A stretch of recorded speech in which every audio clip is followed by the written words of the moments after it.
Bonjour, bonjour tout le monde. Je vois que ça se connecte. Merci à tout le monde. Bonjour et bonne année déjà. Bonne année 2024. Merci à vous d'avoir répondu présent à notre proposition. Moi je suis Georges Favreau, je suis directeur de l'Institut des Arts chinois du corps. Ce séminaire se situe dans le cadre d'un programme qu'on développe depuis à peu près 2 ans, notamment avec Pierre Bataille, qui est sociologue à l'Université de Grenoble, et avec aussi notamment Laurent Chircop-Reyes et Jidje, qui nous rejoignent aussi pour renforcer le programme et sa montée en puissance dans un domaine finalement où les recherches sont assez éparses et méritent d'être un peu structurées, avec aussi d'autres gens qui font ça à différents endroits de France et d'ailleurs en Occident, mais aussi en Chine. Euh, un petit mot sur cet objet art chinois du corps qui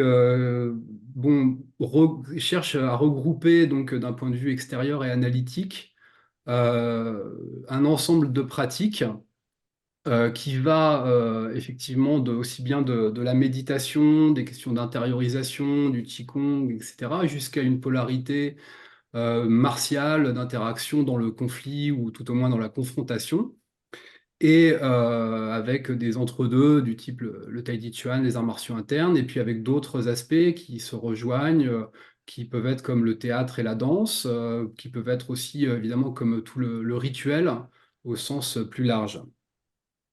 Moi, ce qui me semble intéressant dans cet objet, c'est que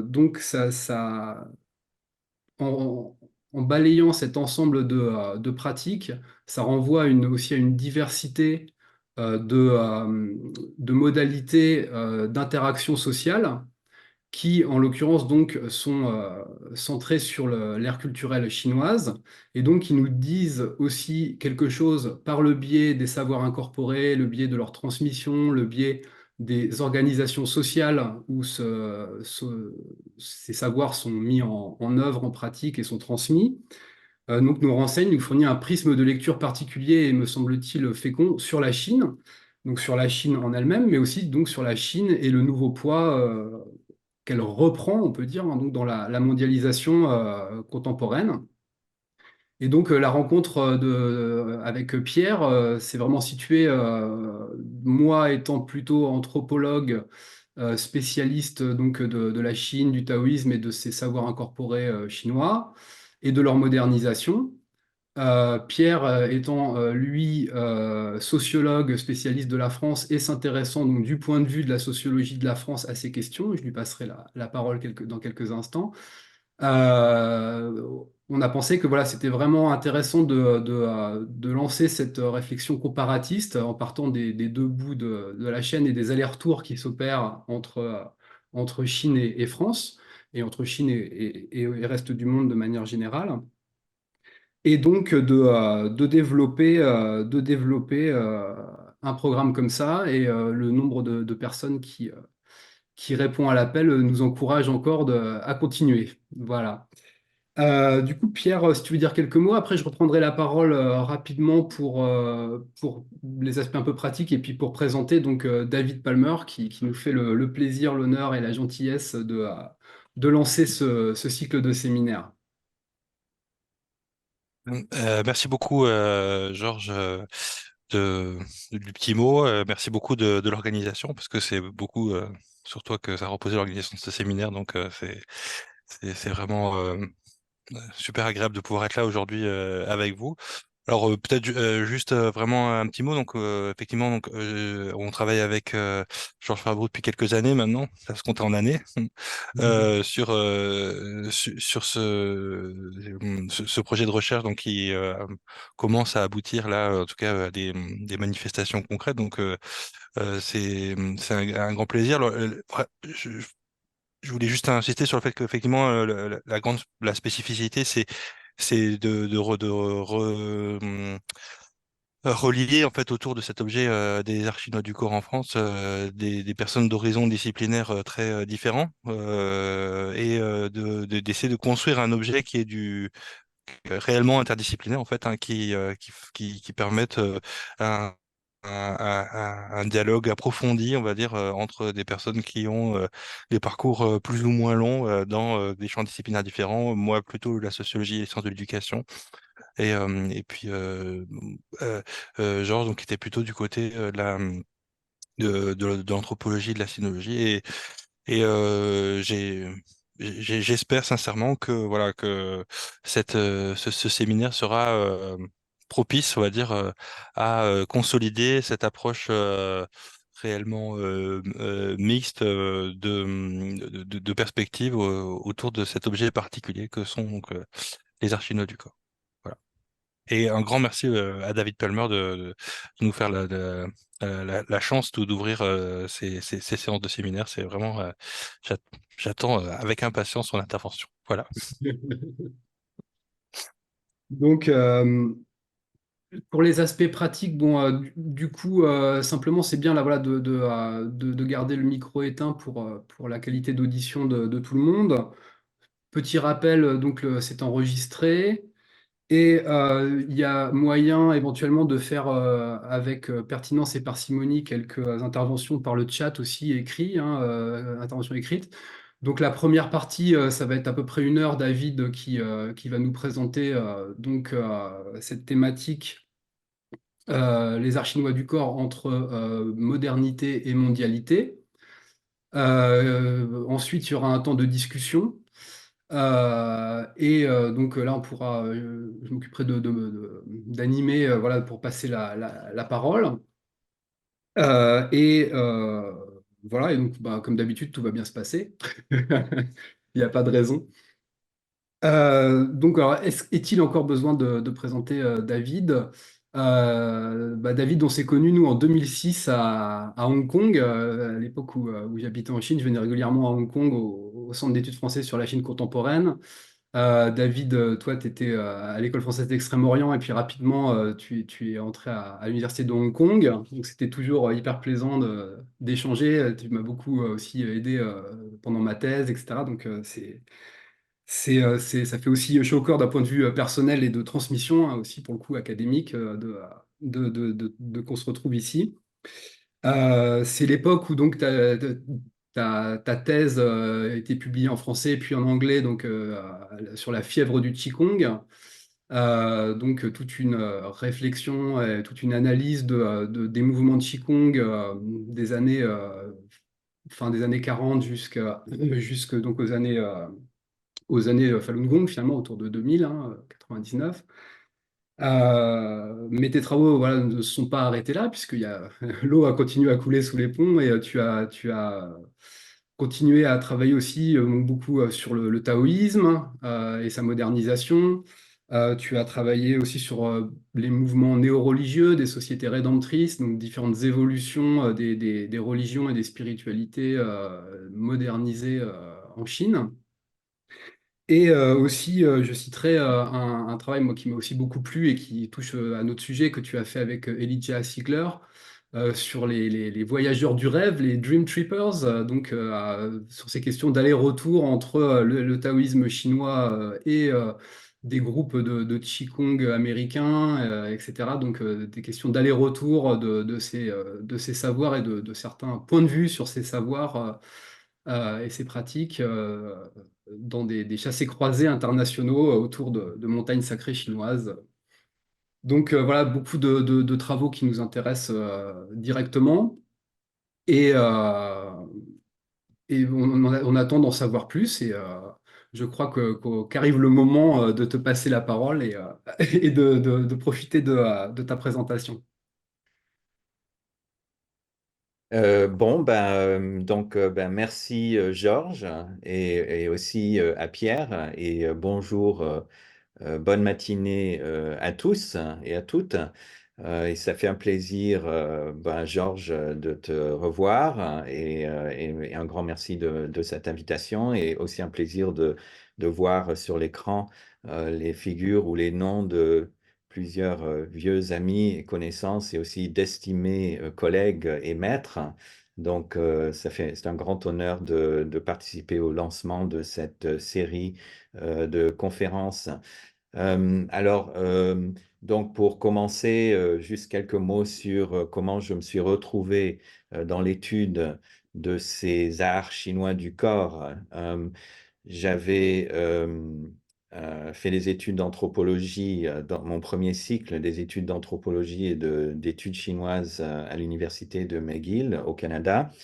Et après avoir terminé mes études, je m'étais retrouvé quelque temps à Paris et j'avais l'idée à l'époque de faire des études d'ethnopsychiatrie. À l'époque, donc c'était en 1993, 92, 93. Donc j'étais allé voir Toby Nathan qui a lancé l'école française d'ethnopsychiatrie. J'étais allé le voir à l'université de Paris 8 et pour lui demander sur la possibilité éventuellement d'étudier, de faire une thèse d'ethnopsychiatrie avec lui. Et je lui ai dit que j'avais le projet d'aller en Chine avant de faire mes études de troisième cycle. Alors il m'a dit, eh bien, si vous voulez faire une étude, lorsque vous irez en Chine, devenez l'apprenti d'un maître traditionnel, d'un guérisseur traditionnel. Et puis après, vous revenez à Paris et puis vous ferez une thèse avec moi. Alors bon, ben voilà. Alors je suis allé en Chine. J'étais professeur d'anglais dans une école, un institut de formation de cadres du ministère du pétrole de Chine, non loin de Chengdu, dans le Sichuan. Et donc mes élèves étaient cadres. Ils étaient tous ingénieurs dans l'industrie pétrochimique.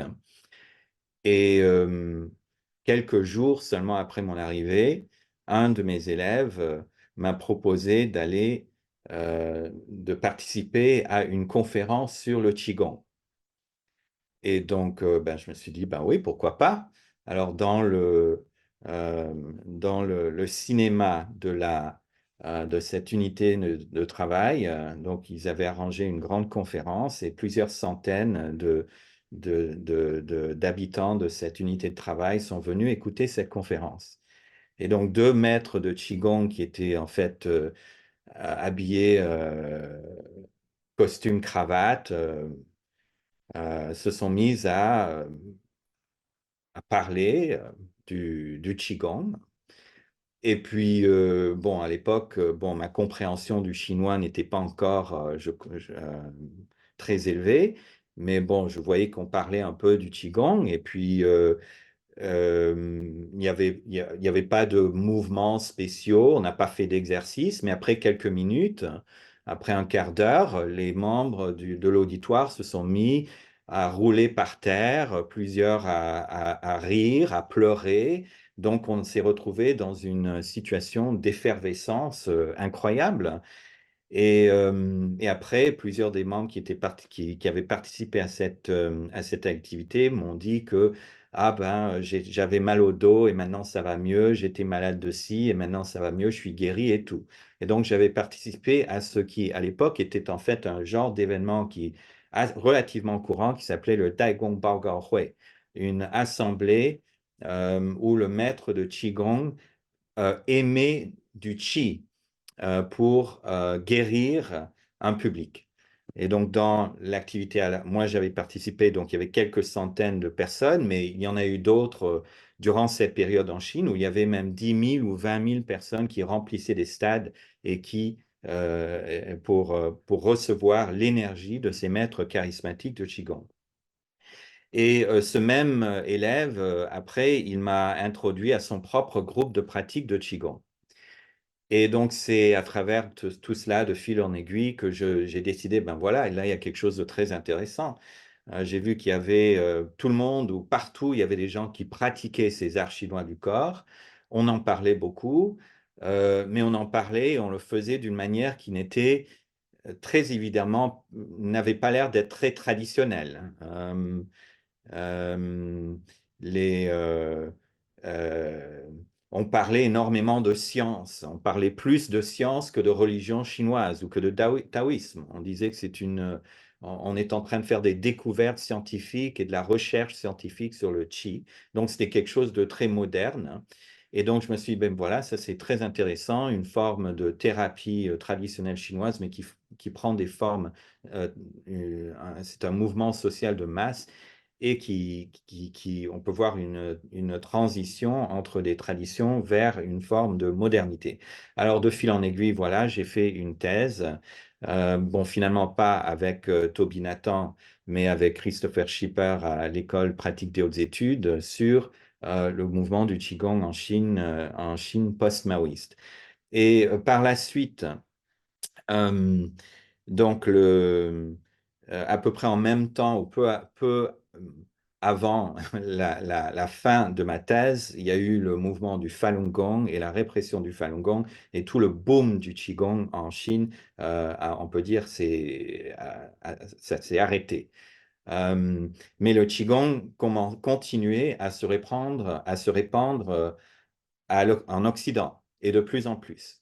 Et donc, avec un ami et collègue, Elijah Siegler, qui faisait des études sur le taoïsme aux États-Unis, on a fait une étude sur euh, les pratiquants américains du taoïsme et du qigong taoïste et ce qui se produit quand ces pratiquants américains et des groupes dirigés par des Américains, mais avec d'autres membres d'autres pays, quand ils viennent en Chine, et que se passe-t-il quand ils rencontrent des moines taoïstes dans les institutions monacales du taoïsme traditionnel. Et donc là mes recherches se sont portées, on peut dire, sur la dimension de la mondialisation du Qigong. Et entre tout cela, comme l'a dit Georges, j'ai étudié d'autres dimensions des évolutions de la religion en Chine. Et avec Georges, on a beaucoup participé à beaucoup de discussions et de recherches sur la culture martiale et la dimension des arts martiaux. J'ai un élève maintenant, un doctorant, qui travaille sur les arts martiaux chinois en Égypte. Et donc, on peut dire que vraiment, on fait face à un phénomène d'une très, très grande ampleur dans le monde entier. En Égypte, il y a 200 000 pratiquants des arts martiaux chinois et des milliers d'écoles d'arts martiaux chinois. Je vois que dans quelques semaines, ou dans quelques mois, il y aura une présentation sur les arts de Shaolin en Afrique. Et voilà, il y a toute une grande déferlante des arts chinois du corps maintenant de par le monde entier. Alors, pour donc entrer dans mon exposé, euh, alors je vais...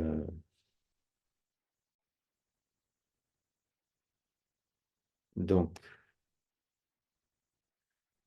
là, vous voyez mon... oh là là, ok. Bon, je savais pas qu'il y aurait ce son. Euh, donc, vous voyez le PowerPoint là? Oui? Ok. Donc, aujourd'hui, donc dans mes travaux antérieurs, j'ai beaucoup analysé les transformations des arts chinois du corps sous des cadres, avec l'aide de cadres théoriques en sociologie des religions et sociologie de la modernité. Mais aujourd'hui, je prends un autre cadre qui m'intéresse beaucoup ces derniers temps, qui est celui qui est proposé par l'anthropologue Philippe Descola, et notamment sa théorie des quatre types de schémas intégratifs, les quatre ontologies.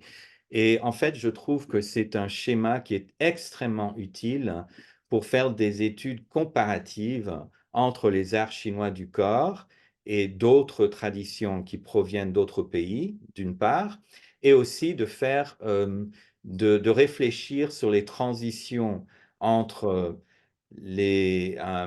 un mode d'appréhension du monde qui est typique de la société chinoise et ce qui se produit quand ce mode d'appréhension entre dans la modernité ou dans l'Occident, mais justement en sortant du schéma dualiste de tradition versus modernité ou de Occident versus Orient ou non occidental versus occidental. Donc on sort de ces schémas dualistes et donc c'est un peu sous le cadre des ontologies de Descola que je vais présenter mon exposé aujourd'hui. Alors pour ceux qui ne connaissent pas, Philippe Descola, dans son ouvrage Par-delà nature et culture, remet en question le partage conceptuel entre nature et culture qui définit un peu l'anthropologie, mais qui aussi définit le mode de pensée qui domine dans notre monde aujourd'hui.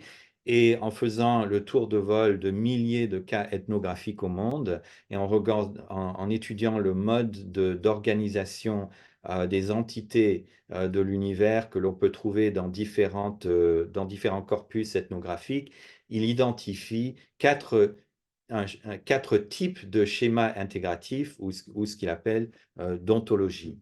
Et donc, c'est un schéma un peu structuraliste où finalement cela dérive d'une opération logique, c'est-à-dire qu'il y a certaines ontologies où toutes les ontologies finalement euh, imaginent ou conçoivent l'expérience du monde comme étant partagée entre une expérience de l'intériorité et une expérience du monde extérieur. Mais différentes ontologies perçoivent différemment l'identité ou la différence entre l'intériorité et l'extériorité. Donc, par exemple, nous avons l'animisme où, dans une ontologie animiste, tous les êtres de l'univers ont une intériorité, c'est-à-dire ont une subjectivité, ont une intériorité.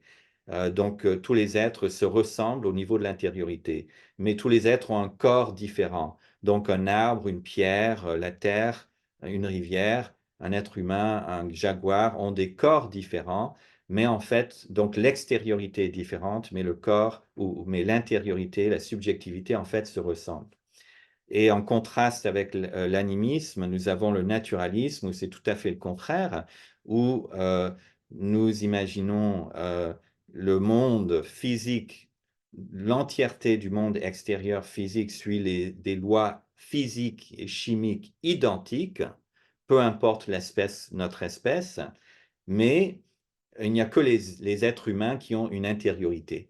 Alors, tous les êtres se ressemblent au niveau de l'extériorité, mais ils diffèrent au niveau de l'intériorité. Et c'est les êtres humains qui sont uniques à avoir un monde subjectif, un monde intérieur. Et même à ce niveau-là, les êtres humains diffèrent entre eux par rapport à leur intériorité, soit au niveau collectif, quand on parle de la culture française, la culture chinoise, donc on a une intériorité collective qui diffère les unes des autres, mais aussi même au niveau individuel. Chacun a son monde intérieur qui est différent de celui de tous les autres. Alors, dans les discussions sur Descola, on a tendance à parler le plus de l'animisme et du naturalisme, mais en fait, pour moi, ce qui est extrêmement intéressant dans le travail de Descola, c'est qu'il propose le schéma, un type d'ontologie qui est l'ontologie analogique. Et là, pour Descola, nous avons tous les êtres du monde, de l'univers, se diffèrent les uns des autres au niveau aussi bien des intériorités que des extériorités. En fait, Descola se réfère énormément à Marcel Granet, un grand sinologue qui a fait des travaux inégalés sur la cosmologie chinoise. Et en fait, on peut être en désaccord avec l'idée que la cosmologie chinoise implique des différences d'intériorité et des différences d'extériorité, mais pour moi, ce qui m'intéresse, c'est le schéma analogique, et c'est cela que je vais parler plus de cela. Je ne vais pas parler du totémisme parce que je n'ai jamais étudié les aborigènes d'Australie et les autres sociétés totémiques, donc en fait, je ne peux pas très bien comprendre de quoi il s'agit. Mais alors, ce qui est important quand on regarde la Chine, c'est que nous avons une coexistence de trois de trois types d'ontologie. Nous avons l'animisme, nous avons l'analogisme et nous avons le naturalisme en Chine moderne. Et donc, l'animisme, donc il y a quelques semaines, j'étais sur une île juste au large de Hong Kong et nous pouvons voir ici un petit hôtel qui est en fait pour le dieu de cet arbre, hein. Donc, la Chine n'est pas connue comme étant une société animiste, mais en fait, il y a un très fort substrat animiste dans cette société, où donc on considère que les êtres de l'univers sont des personnes, ont une certaine subjectivité. Mais ce qui est le plus important pour comprendre les arts chinois du corps, c'est l'idée de l'analogisme. Donc, où nous avons un monde incroyablement, un monde des 10 000 êtres, un monde de toutes sortes d'entités différentes les unes des autres. Et donc, comme le dit Descola, il y a une obsession de mettre de l'ordre dans tout ce monde extrêmement diversifié en créant des rapports d'analogie entre des différentes classes et des séries d'éléments. Et donc, on connaît très bien dans la culture chinoise du corps la doctrine des 5 éléments, hein, le bois, la terre, l'eau, le métal et le feu, et tous les schémas de correspondance que l'on peut avoir entre entre ces différentes séries d'éléments, hein. Alors, tout comme le bois est en rapport avec le feu, comme le foie est en rapport avec le cœur, comme le vert est en rapport avec le rouge, etc., etc., etc. Et donc, ce qui est important, c'est que les arts chinois du corps, comme tout dans le mode traditionnel, les arts chinois du corps, on peut dire, sont un moyen d'organiser et d'aligner le corps selon des principes de la cosmologie, d'une cosmologie analogiste.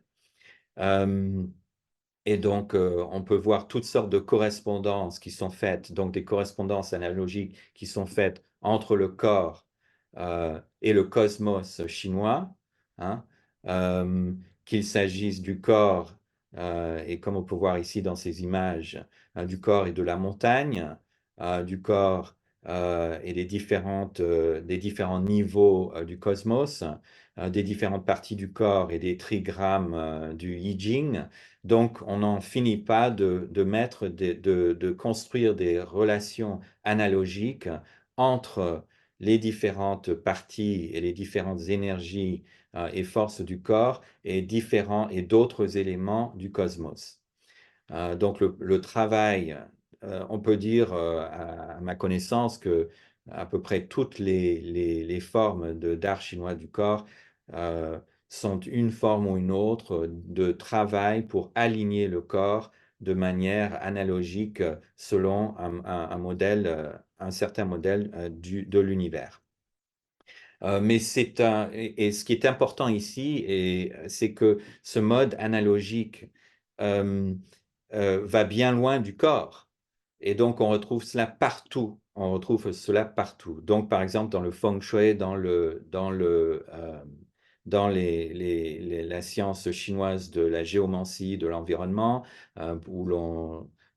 qui servent pour décider comment construire une maison, l'orientation des maisons et des tombes. On a aussi, encore une fois, un schéma analogique entre la maison, la montagne, les montagnes, les éléments du paysage, le corps humain, donc encore une fois des correspondances entre différentes parties du corps, du paysage, d'une maison, etc. Et il s'agit toujours de construire de construire son corps, sa maison, le paysage de manière analogique. Mais alors, ce qui est important, c'est que voilà, un schéma analogique n'est pas du tout unique à la Chine. Alors, on parle, chez les sinologues, on parle toujours des cosmologies, the cosmology of systematic correspondences. Euh, mais en fait, cela existe, et c'est cela qu'a souligné Descola, c'est qu'on retrouve en Inde, on retrouve au Tibet, on retrouve en Afrique, on retrouve au Mexique, on trouve dans tant de différentes sociétés des ontologies analogiques. Alors, les séries d'éléments qui sont construites et mises en lien les uns avec les autres sont différentes les unes des autres, mais la logique analogiste est en fait la même. Et c'est quelque chose qui n'est pas du tout unique à la Chine, ce n'est pas une chose qui est unique aux pays asiatiques, aux pays non occidentaux, comme l'a écrit Jérôme Bachet, qui a fait une étude du corps en Europe médiévale. Nous étions aussi dans un monde analogiste en Chine, dans le monde du christianisme médiéval, où par exemple, des correspondances analogiques étaient faites entre l'âme et le corps, la relation entre l'âme et le corps était l'âme et le corps, dans la personne de Jésus. On crée une analogie entre l'Église, l'âme de l'Église, le corps de l'Église, et l'individu, l'âme de l'individu, le corps de l'individu, et où en fait il existait le dualisme entre le corps et de l'esprit qui aujourd'hui caractérise l'Occident, en fait n'était pas très prononcé. En fait, il y avait une complémentarité entre l'âme et le corps et qui suivait un mode d'organisation analogiste.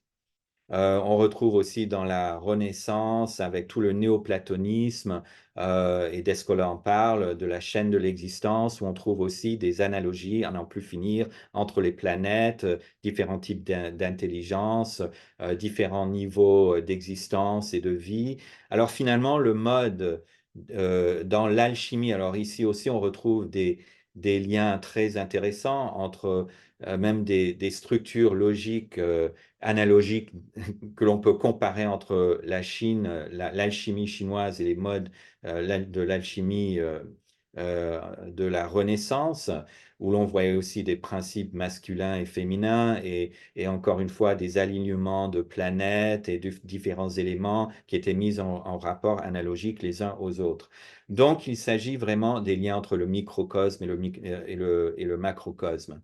Et ce mode de pensée analogique n'a pas disparu en Occident et il revient avec les formes de nouvelles spiritualités, avec le New Age, et qui sont véhiculées par les arts du corps, tels que les arts chinois du corps, ou les arts indiens du corps, ou les arts tibétains du corps. Et un exemple ici, on peut voir avec Ken Wilber, donc un grand philosophe du New Age, qui crée en fait un schéma qui met toutes les traditions religieuses du monde ensemble en un seul schéma analogique.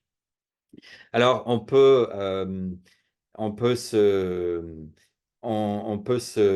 dire encore du syncrétisme à la New Age, mais ce qui est intéressant, c'est que ce genre de schéma de combinaison de différentes traditions religieuses n'est pas selon des principes analogistes, n'est pas quelque chose qui est une caractéristique du New Age ou des nouvelles spiritualités en Occident. Donc, c'est quelque chose que j'ai moi-même vu dans la tradition, une tradition rituelle que j'ai moi-même étudiée dans le Guangdong, où on crée des chaînes de correspondance analogiques entre une partie du rituel qui est bouddhiste et une autre partie du rituel qui est taoïste, et où l'on fait des chaînes de rapports d'un côté et de l'autre, où le haut est vers le bas, tout comme l'intérieur est vers l'extérieur, un rapport avec l'extérieur, le bouddhisme en lien avec le taoïsme, etc., etc. Et même donc des conceptualisations du rôle du corps et du travail du corps. Donc pourquoi est-ce que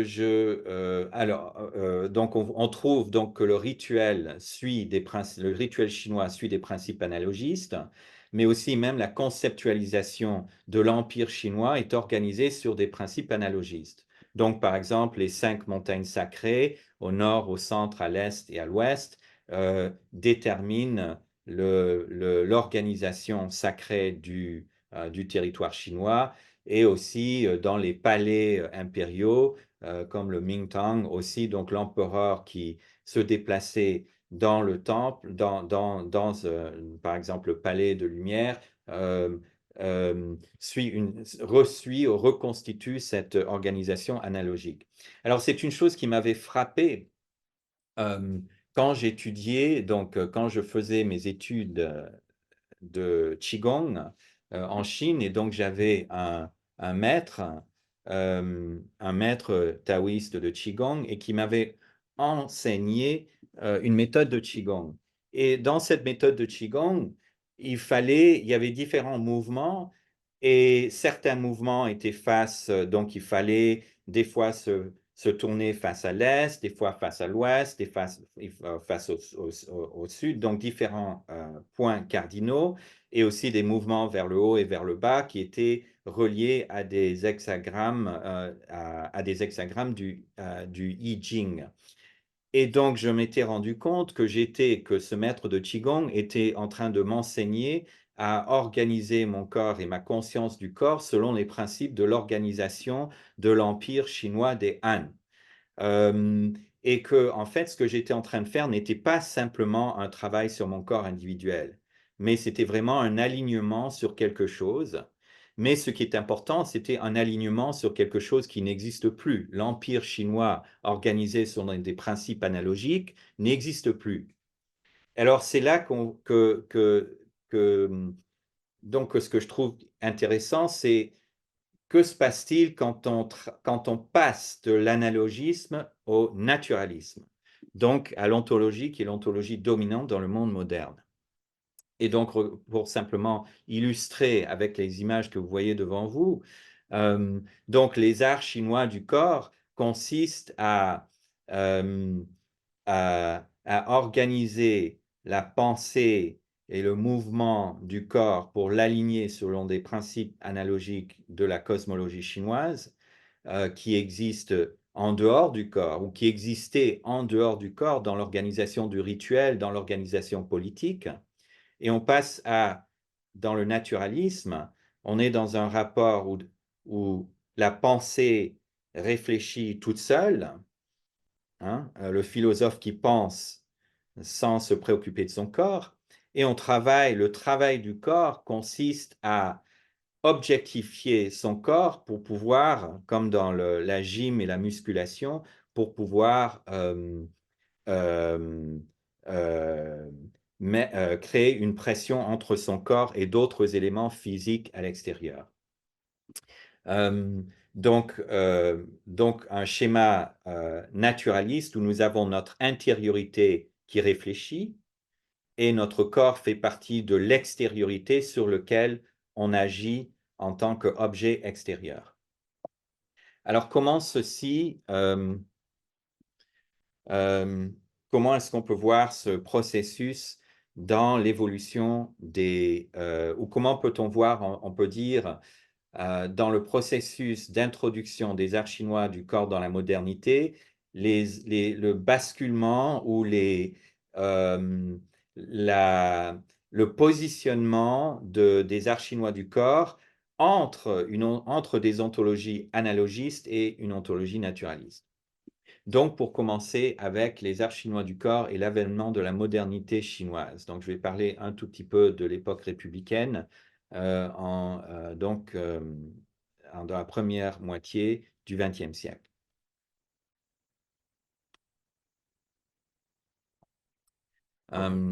En Chine, la première moitié du XXe siècle est marquée par la rébellion des boxeurs. Et donc, nous avions des pratiquants d'art chinois du corps, des paysans qui pratiquaient des arts martiaux, mais aussi possédés par des divinités et qui se sont lancés dans une rébellion contre les missionnaires et contre les Occidentaux. Et une rébellion qui a été écrasée par les puissances occidentales et qui a profondément marqué les intellectuels, la nouvelle génération d'intellectuels modernistes chinois.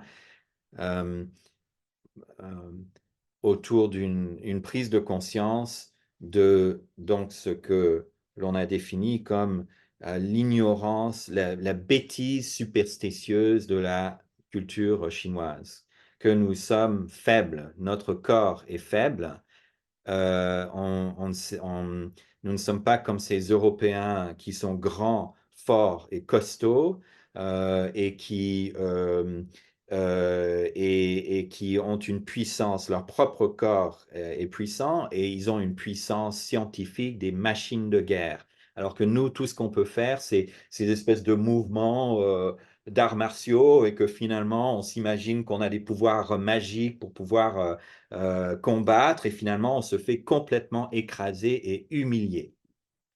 Donc il y a une problématique du corps chinois qui émerge au début du XXe siècle et la tendance, on peut dire, celle qui devient majoritaire parmi les intellectuels chinois, qui est que le corps traditionnel chinois, ce corps analogiste, ce corps des arts, ce corps qui est cultivé dans les arts traditionnels, il faut se débarrasser de ce corps, il faut oublier ce corps et il faut se reconstruire un nouveau corps, un corps sportif, hein, un corps où on apprend le basket, où on apprend oui, la musculation, on apprend les sports occidentaux qui sont enseignés par le YMCA et voilà pour ceux la discipline militaire à l'occidentale, donc la discipline du corps d'une armée moderne, etc. Donc on va abandonner toutes ces formes d'art ou de pratique du corps qui sont de la superstition. Mais il y a quand même une tendance minoritaire. Et donc une tendance minoritaire qui veut protéger ou qui veut maintenir cette culture traditionnelle du corps, les arts chinois du corps, mais qui se rend compte qu'il y a un problème ou qui se dit qu'il y a un problème et ce que nous devons faire, c'est il faut réorganiser ces arts chinois du corps. Et donc, euh, il faut créer des liens entre ces pratiques du corps avec des conceptions scientifiques. Il faut créer des formes systématisées d'enseignement de ces pratiques. Et il faut aussi mettre en avant le fait que ce sont des techniques, des pratiques chinoises, donc qui font partie de notre culture chinoise, qui font partie de l'essence de la culture chinoise. Donc, les arts chinois du corps deviennent le véhicule d'une affirmation, d'une identité culturelle chinoise. Et donc, il faut protéger. Mais qu'en même temps, tout en la protégeant, il faut essayer de lui donner des formes qui lui permettront d'avoir une légitimité et de pouvoir être, voilà, de trouver sa place dans un monde en voie de modernisation. Donc, durant la première moitié du XXe siècle, on commence à trouver différents individus et des organisations qui se lancent dans ce genre de projet. Et on voit cela dans la médecine chinoise, on voit cela dans les arts martiaux en particulier.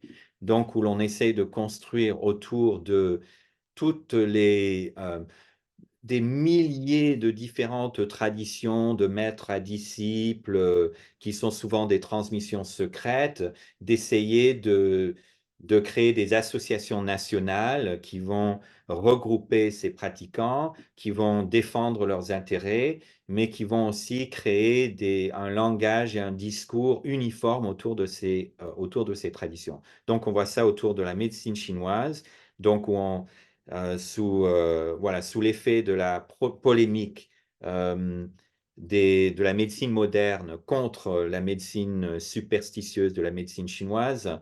Donc, on va parler de la médecine nationale. Donc, notre médecine chinoise, c'est le guoyi, c'est la médecine nationale. Il faut quand même protéger notre culture. Donc, il y a cette définition que dans le passé, on n'avait pas une définition nationale de ces pratiques. Ces pratiques existaient, voilà, et elles s'enracinaient dans la cosmologie chinoise, justement une cosmologie analogiste. Mais maintenant, la pratique entre dans une définition nationale et donc fait partie de notre intériorité collective, on peut dire. Être chinois, cela signifie de pouvoir cultiver un certain corps qui a une certaine expérience du monde, et cela, ça fait partie de notre identité en tant que Chinois. On voit cela aussi donc dans les arts martiaux et une tendance que l'on retrouvera, qui deviendra de plus en plus prononcée. Euh, euh, donc pour les arts martiaux, même chose. Donc on parle du Guoshu, les arts nationaux. Donc les arts martiaux nationaux, le Guoshu.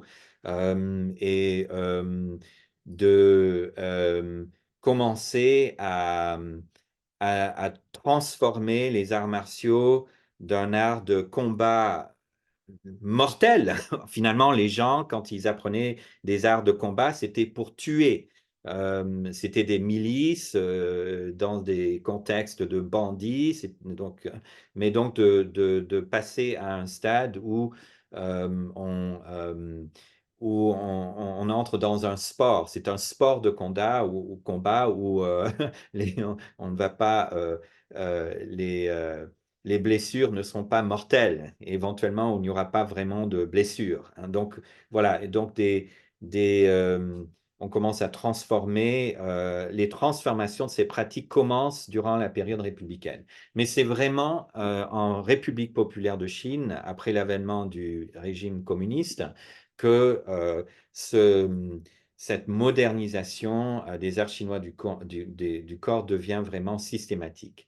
Et donc, bon, pour moi, j'ai étudié en particulier le Qigong, mais en fait, des tendances parallèles ont eu lieu avec la médecine chinoise et avec les arts martiaux.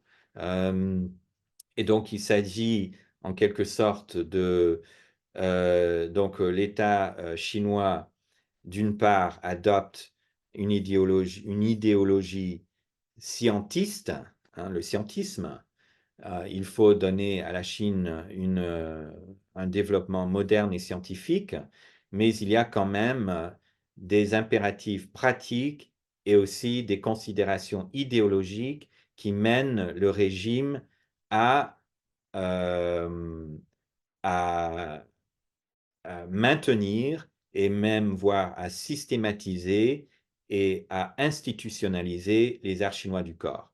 La raison pratique, c'est que le nombre de médecins occidentaux, il n'y en avait que quelques centaines ou quelques milliers pour toute la Chine, donc pas assez. Donc il fallait recourir aux ressources qui existaient, qui étaient les praticiens traditionnels.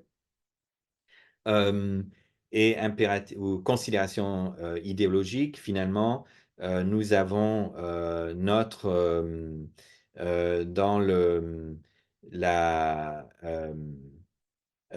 dans la querelle, on peut dire, entre la, la tendance révolutionnaire, une certaine tendance révolutionnaire qui s'opposait à l'expertise de facture occidentale, donc qui voulait voir la sagesse ou les connaissances, qui valorisait les connaissances qui existent parmi le peuple.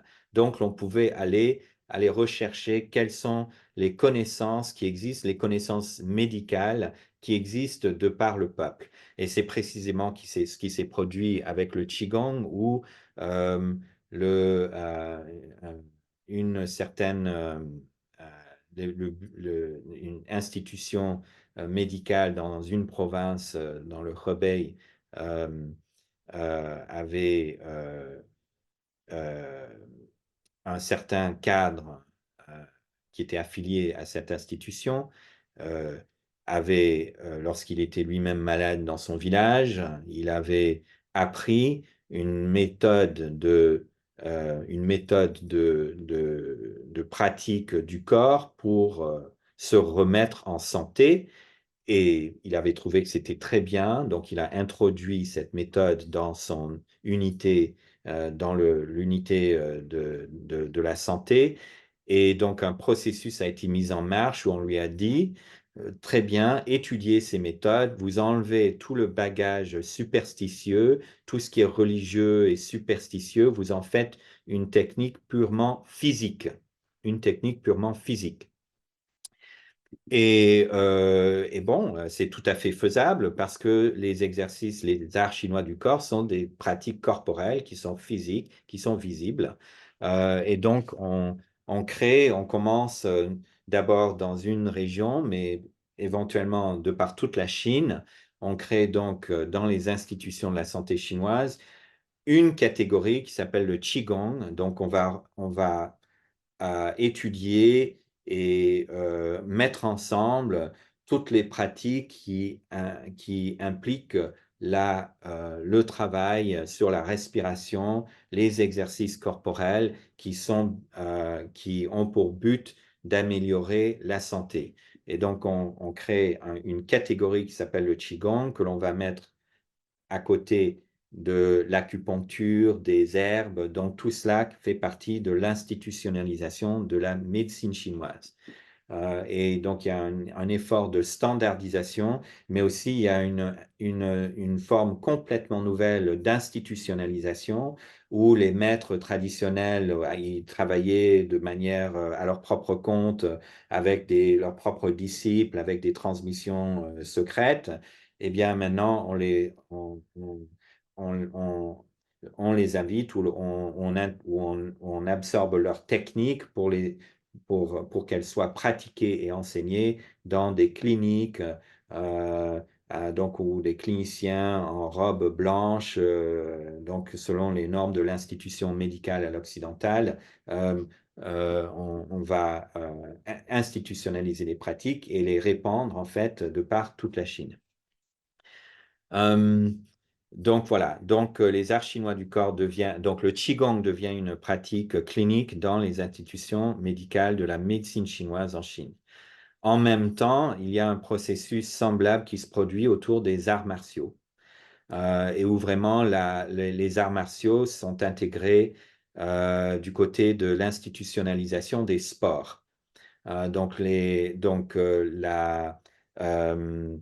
Euh, voilà, on continue et de manière de plus assez systématique la transformation des arts martiaux, voilà, de pratiques des maîtres un peu, qui d'ailleurs pas très réputés hein, en Chine, mais qu'on les intègre dans des institutions d'éducation physique, etc. Donc voilà un processus qui se produit dans les années 50 jusqu'aux années 70. Et vers la fin de la révolution culturelle, euh, on, on commence à avoir des scientifiques en Chine qui commencent à faire des expériences de laboratoire autour du qi. Et donc, justement, on essaye dans le cadre d'une ontologie naturaliste, on essaye d'identifier le chi en tant qu'entité externe, hein, qui diffère de notre intériorité et qui est donc une partie du monde physique et que, étant une composante du monde physique, peut être détecté avec des appareils de détecteurs d'électromagnétisme, etc. Et donc, selon certaines expériences qui avaient été faites vers 1978, à la fin des années 70, certaines expériences semblaient indiquer, en tout cas ils avaient proclamé qu'ils avaient découvert la nature, la base matérielle du chi externe, donc du chi qui est envoyé par un maître sans contact physique, donc simplement par émission de chi, le wai chi, le chi externe.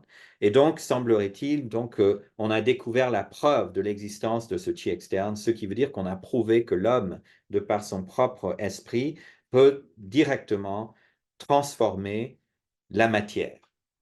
Alors là, c'est quelque chose d'absolument révolutionnaire.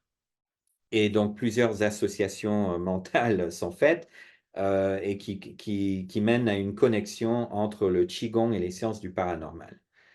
S'il est possible d'envoyer du Qi et donc d'effectuer une transformation dans un appareil récepteur, eh bien, il est fort possible donc que toutes sortes de phénomènes paranormaux, de pouvoir lire, de voyance, de télépathie, etc. Bon, bah, c'est comme l'émission du Chi externe. Et donc, ces sciences du paranormal, donc, elles ont une base valide. Et donc, on commence à développer la science du Qigong dans au début des années 80. Et c'est une science donc, qui est à la fois liée au développement des études scientifiques sur la médecine chinoise, mais qui est aussi de plus en plus s'oriente vers les études sur le paranormal. C'est une science qui bénéficie de soutien de politiques de très très haut niveau, au niveau du Conseil d'État et de certains des plus hauts dirigeants du Parti communiste chinois. Le plus renommé et le plus puissant des scientifiques euh, chinois, Qian Xuesen, qui était le concepteur de la bombe atomique chinoise, et qui lui-même d'ailleurs, donc c'est une autre histoire très intéressante. Qian Xuesen en fait, il avait été faire ses études à Stanford et il avait contribué au programme nucléaire américain. Il faisait partie du Jet Propulsion Laboratory et en fait, il avait fréquenté parmi ces ingénieurs nucléaires qui étaient au centre à Stanford et autour du laboratoire du laboratoire de la conception de la bombe nucléaire américaine. Il y avait un milieu qui était extrêmement impliqué dans l'ésotérisme. Et donc là, il y a toute une histoire extrêmement intéressante que Jeffrey Kripal, qui est décrite dans le travail de Jeffrey Kripal et d'autres. Et donc, en fait, Qian Xuesen faisait partie, on peut dire, il y avait un courant un peu utopique qui existait déjà dans l'ésotérisme, dans un certain courant d'ésotérisme occidental, où vraiment on approche une grande transformation, un boom, comme un boom nucléaire qui va transformer l'esprit humain. Et donc Tien Xuesen était absolument épris de cette dimension paranormale du Qigong. Et en tant que scientifique le plus puissant en Chine, qui avait énormément de pouvoir politique sur les institutions scientifiques, il a, euh, il a soutenu et protégé le développement de toutes sortes de recherches et aussi de la promotion du Qigong dans les institutions chinoises, y compris l'armée, qui, comme dans l'Union soviétique à l'époque, et aussi, à l'époque, il faut dire aussi aux États-Unis, il y a eu une période où on s'est beaucoup intéressé aux applications militaires des puissances paranormales. Et donc, cela a été fait à un très haut niveau en Chine. Et donc, aussi bien on s'est imaginé que les pratiques de Qigong pouvaient donner des pouvoirs paranormaux, que on s'est imaginé que des individus dans la société qui ont des pouvoirs paranormaux, mais qui l'ont, en fait, qui ne savent pas pourquoi ils ont ces pouvoirs, eh ben, on se dit que, ben, en fait, ils ont les pouvoirs paranormaux qu'ils ont viennent d'une forme de Qigong ou des mêmes sources que le Qigong. Donc l'armée s'est intéressée à recruter des grands maîtres et on a retrouvé aussi le développement donc, du Qigong dans les institutions de santé et les institutions sportives. Donc on a aussi trouvé le développement, surtout à partir des années 70, le développement de masse du Qigong dans les espaces publics. Donc, dans les parcs, sur les terrains de sport. Donc, des groupes qui pratiquent ensemble et des groupes qui deviennent de plus en plus importants et qui se multiplient de partout, et donc où des enseignants et des maîtres de Qigong développent des séries d'exercices, donc un mode d'apprentissage où il ne s'agit plus de suivre un maître pendant des années, d'imiter, d'apprendre ici et là quelques conseils, mais bon, A, B, C, 1, 2, 3, voilà les étapes qu'il faut suivre et tout le monde étudie tout le monde pratique en même temps en groupe. Donc c'est une pratique collective des formes uniformisées. On peut dire que c'est une grande démocratisation de masse de ces pratiques. Et donc aussi des réseaux d'enseignement de Qigong qui finissent par avoir des milliers, des dizaines de milliers, des centaines de milliers, des millions, des dizaines de millions de pratiquants.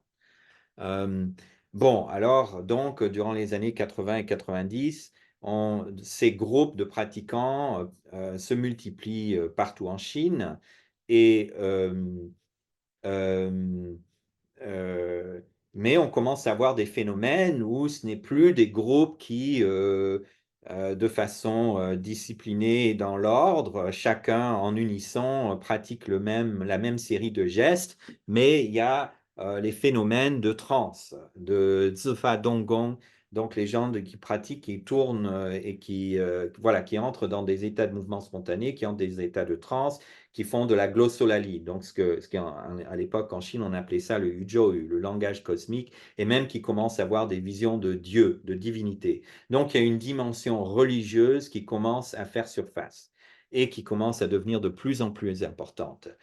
Certains des maîtres donc deviennent des grands maîtres charismatiques. Euh, et donc le maître, donc il peut avoir donc la figure du maître qui a des pouvoirs magiques, qui peut émettre le chi externe et qui peut l'émettre non seulement dans un auditorium, comme j'avais fait l'expérience, mais aussi même à distance, même par téléphone, même donc dans des stades avec des dizaines de milliers de personnes. Donc certains des maîtres commencent à avoir des centaines de milliers et des dizaines de millions d'adeptes qui suivent leur méthode dans des groupes partout en Chine. Alors donc, il y a vraiment cette figure du grand maître charismatique. Alors là aussi, donc, bon, je parle du Qigong, mais avec tout ça, en même temps, il y a la grande vague des arts martiaux. Et les arts martiaux euh, euh, se propagent euh, à travers il y a le cinéma, enfin, hongkongais, donc les cinémas du Gong Fu, donc dans les années 80 et 90, on déferle sur la Chine. Les romans de cap et d'épée, hein, les wuxia, xiaoshuo, Jin-yong, encore en fait un hongkongais, sont les livres les plus lus au monde.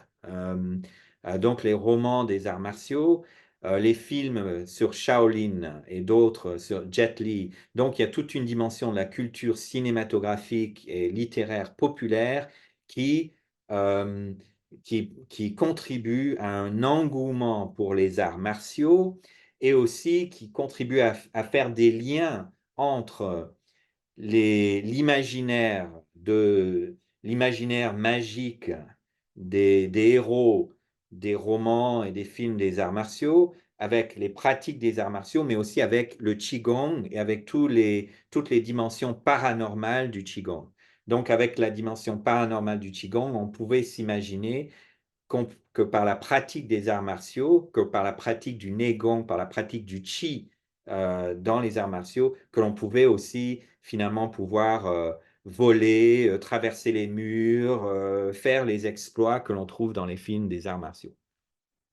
Donc, c'est vraiment, on a l'engouement de masse qui s'appelle donc la fièvre du Qigong, le Qigong-jeu, où il y a des séances de guérison de masse, guérison de masse.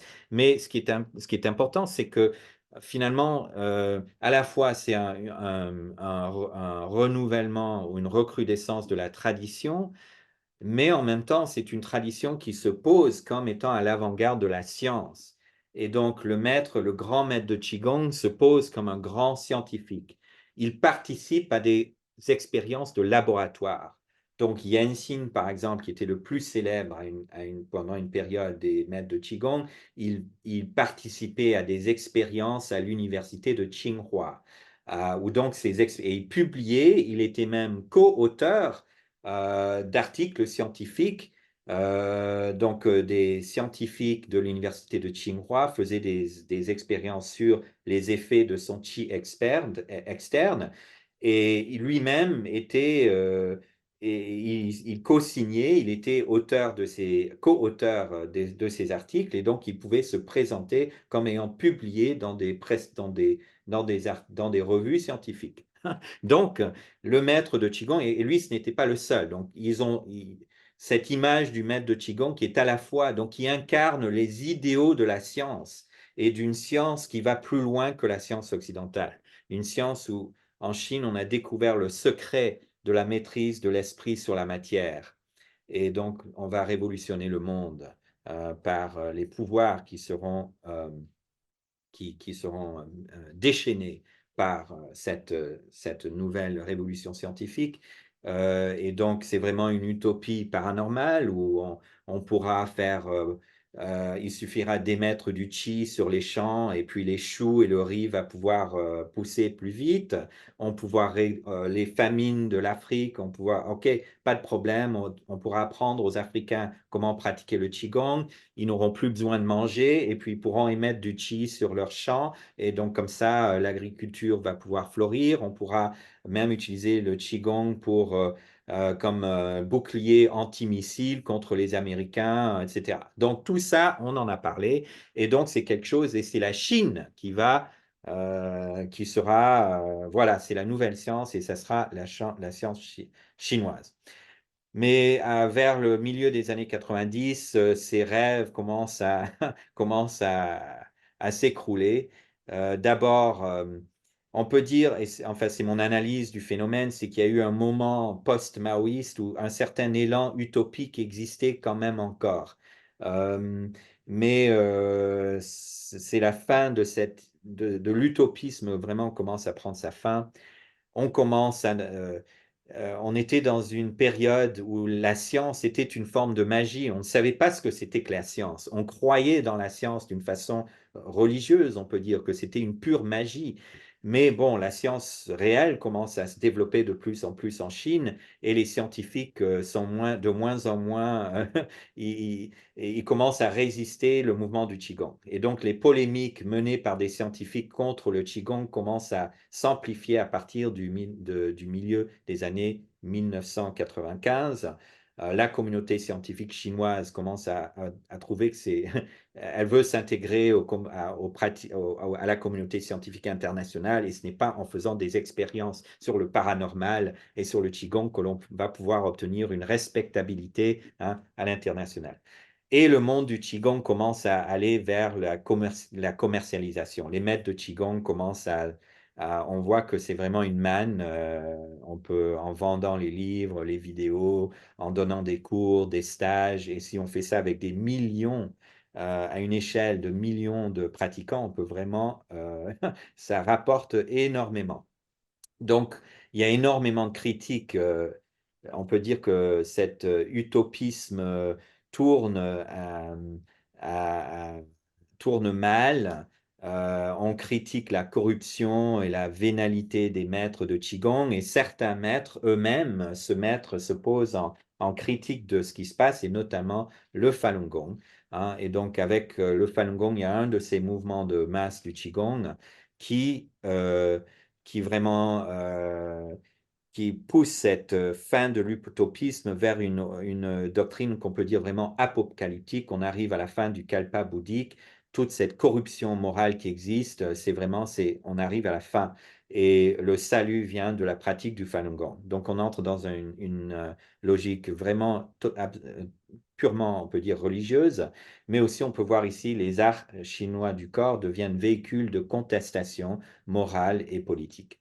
Alors avec ça, c'est la fin de la fièvre du Qigong. Tous les groupes de Qigong, après la répression du Falun Gong, tous les grands maîtres, soit on peut dire, ils rentrent dans la montagne, c'est-à-dire ils sortent de la vie publique, ils émigrent en Occident, où ils se font arrêter. Les grands mouvements de fil. Donc, c'est un peu la fin du Qigong pendant au moins une dizaine d'années. Mais ce n'est pas la fin des arts chinois du corps en Chine. Donc, ça commence on peut dire qu'il y a une période où on en voit moins, mais aujourd'hui, on peut dire que il y a un foisonnement en Chine des arts chinois du corps, mais sous des formes différentes. On ne parle pas trop du Qigong, mais il y a le New Age chinois, le Shen Xinling, et donc là, c'est toute euh, The Body, Mind, Spirit. Voilà, The Body, Mind, Spirit. Et donc là, ce qui est intéressant, c'est que en fait, c'est le yoga et les pratiques des arts du corps qui viennent de l'Occident et donc qui sont introduites en Chine, soit par le biais, souvent par le biais de Hong Kong et de Taïwan, donc de Hongkongais et de Taïwanais qui étaient allés en Occident et qui avaient appris des techniques du New Age, des techniques de méditation, des techniques de rêve, des techniques sexuelles, tout ce qu'on trouve dans le New Age en Occident. Donc des Hongkongais et des Taïwanais avaient apporté et introduit ces techniques à Hong Kong et à Taïwan et ensuite on les ont transmis en Chine. Et donc maintenant il y a il y a un boom du Shenxining, mais en fait, ce qui est intéressant, c'est que l'emphase n'est pas trop sur les traditions chinoises, mais c'est plus les traditions indiennes qui viennent de l'Inde et en fait, ce qu'on peut dire cette espèce de bouillon transnational de techniques qu'on ne sait pas trop finalement d'où ça vient. Euh, les pratiques, le Qigong, euh, bon, est moins sensible maintenant. Maintenant, on peut en parler plus qu'avant, mais on peut dire que ces pratiques chinoises, on peut dire des arts du corps chinois, j'ai l'impression, elles donnent une impression c'est un peu plouc. C'est les vieux qui font ça, et puis c'est un peu, alors que le yoga et ces techniques qui viennent de l'extérieur, c'est plus cosmopolite, c'est plus moderne, ça fait partie d'un mode de consommation, un mode de consommation bizarre yangqi. Voilà, des modes de consommation de modernité. Donc voilà, mais au lieu de prendre des techniques chinoises, on apprend les techniques de yoga, des techniques qui viennent de l'Inde et d'ailleurs. Mais cela dit, il y a dans le contexte plus religieux, mais un contexte religieux très diffus qui se produit en dehors des institutions religieuses, il y a le bouddhisme Chan et tibétain, particulièrement, enfin, à ma connaissance, le bouddhisme tibétain ou les pratiques de méditation tibétaine sont de plus en plus répandues parmi les Han en Chine et aussi donc dans le taoïsme, le Yangshan commence aussi maintenant. J'ai l'impression qu'il y a une nouvelle vague il y a une nouvelle vague qui est en train de se développer autour du Yangshan taoïste et là, il y a le Qigong qui revient absolument. Donc voilà, donc il y a une configuration qui est nouvelle autour des arts du corps chinois en Chine aujourd'hui. Et donc durant toute cette période, donc nous avons eu la mondialisation des arts chinois du corps. Et donc j'ai étudié donc les Américains qui sont venus rencontrer les maîtres taoïstes en Chine. Et alors ce qui m'a frappé dans tout ça, c'est donc l'incorporation de euh, de la, des arts chinois du corps dans dans ce que j'appelle l'individualisme ontologique occidental.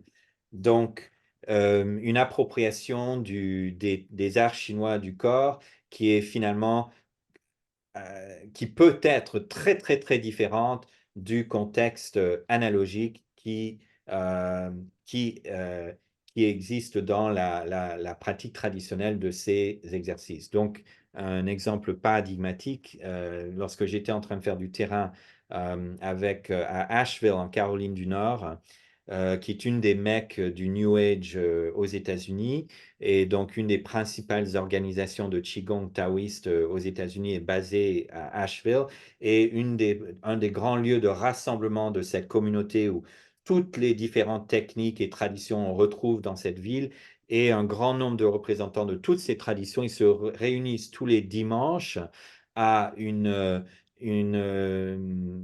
un ancien centre des francs-maçons, en fait, et où on fait ce qu'on appelle Asheville Movement Collective. Et l'idée, c'est chacun doit entrer dans une danse, mais entrer dans une danse absolument non structurée et on nous donne une règle qu'il est interdit de suivre une règle. Et donc, il faut se suivre soi-même.